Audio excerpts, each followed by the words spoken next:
bring you athar, and then you add to that very well-known issues of, I don't even want to be explicit. And then you bring on top of that makhtutat, and then.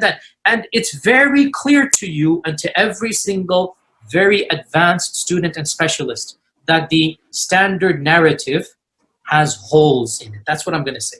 Oh. The standard narrative does not answer some very pressing questions. Standing on shaky ground, you feel me? Temptations, by the way, if y'all don't know. Standing on shaky ground, yeah. Ever since they put it out, what they put out, standing on shaky ground, yeah.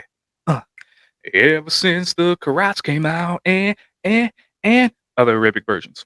Every single student of knowledge knows, who studies Ulum al-Quran, that the most difficult topics are Ahruf and Qira'at. And the concept of Ahruf and the reality hold on. They got stuff on the screen. So Qurat equals different official Arabic pronunciations of the Quran.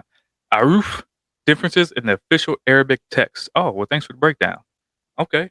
So that's the most difficult thing to talk about. Okay, so there's the different Arabic pronunciations and difference in Arabic text. Okay, cool. We're here. Again, so for all y'all people in the comments, they'd be like, oh, you need to learn from an actual Muslim. Well, guess what I'm doing right now? This is for y'all. Relationship of the Uthmanic Mus'haf with the Ahruf and the preservation of the Ahruf. Is it 1? Is it 3? Is it 7? And the relationship of the Qira'at to the Ahruf. This is a topic that when you're the beginning student of knowledge, you're like, what is all of this going on here? When you go a little bit more, you learn to simply memorize what your teachers say and regurgitate it out. And you don't fully comprehend. Which is probably why we have all these people and all these layman Muslims that still think dot for dot, word for word. He's talking about it. He just shared that it hasn't been that way. That it's really difficult and you got to break it down. So the laymen really don't know that. That's crazy. When you do a deep dive is when things get very, very awkward and difficult. And this isn't new. This is from the time of the Sahaba. This is not a joke, brothers and sisters. The issue of Ahruf and Qira'at caused confusion to somebody whom the Prophet ﷺ said, if you want to listen to the Quran directly, listen to Ubay. Ubay is not some even average Sahaba. Okay, let's look at it. Ubay was the best Quran reciter, Bukhari 099. Yet, he disagreed with the official version compiled by Zayd bin Thabit. Oh, Sahih al-Bukhari. And that's supposed to be like legit. He is the Qari of the Quran. He is the master. He is who he is. And he goes, فَدَخَلْ فِي نَفْسِي شَكْ.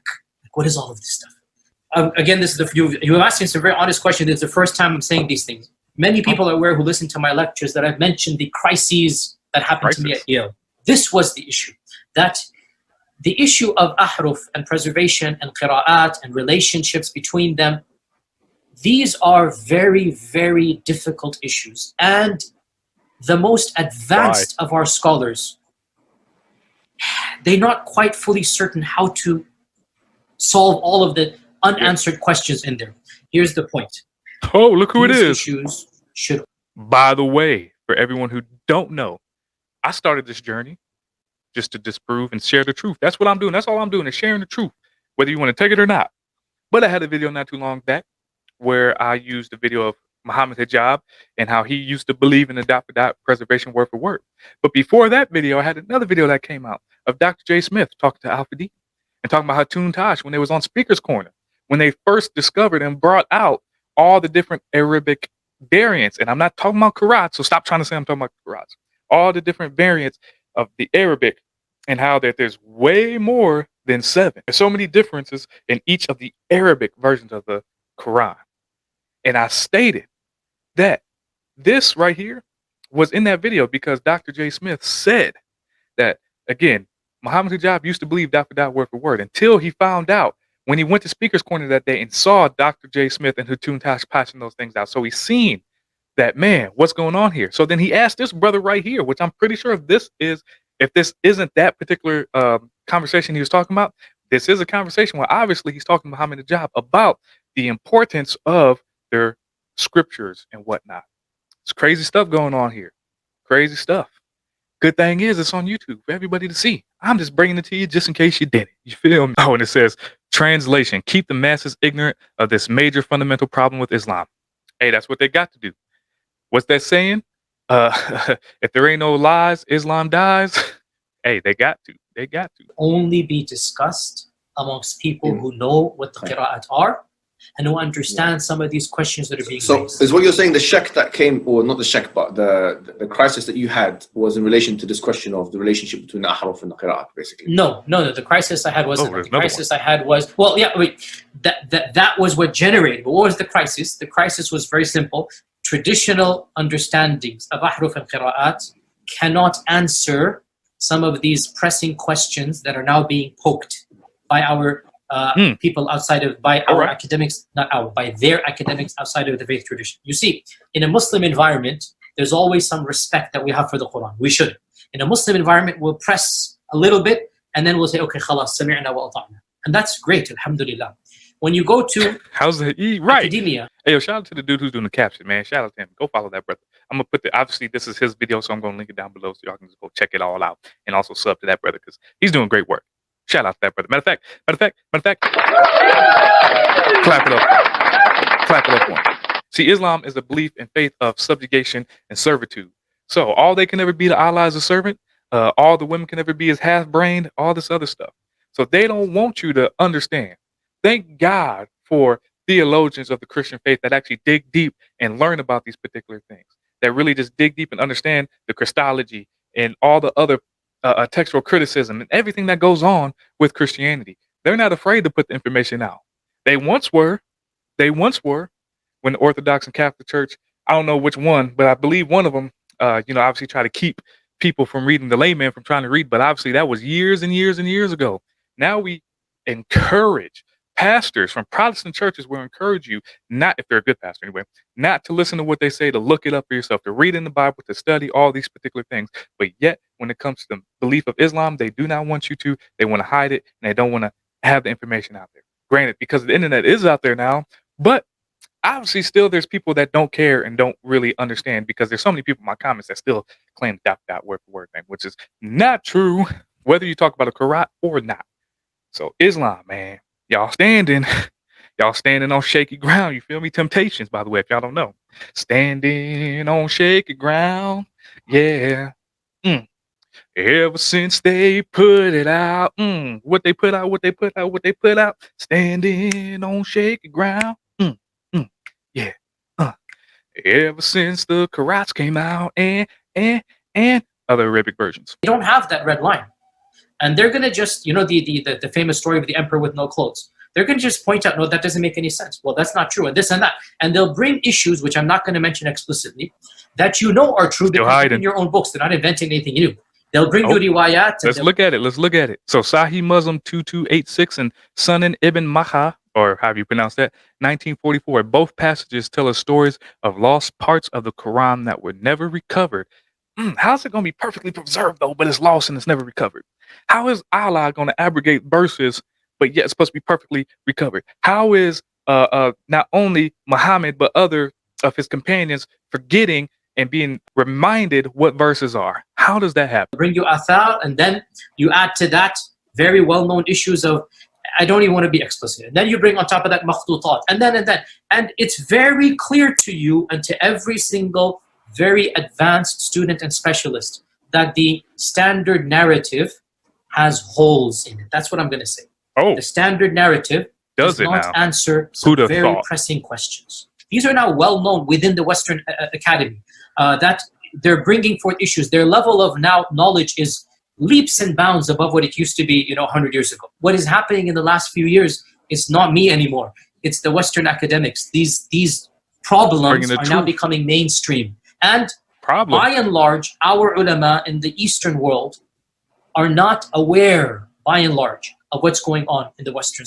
So they hiding again because we are more academic, because we are more apt to search for the truth. And I'm not just talking about us as in Christians. I'm just talking about the West because we got some like liberals and conservatives, all these things that are just like looking to find stuff, where other countries, obviously, like he was saying earlier, they're more so apt to just be like, oh, okay, ask a little bit.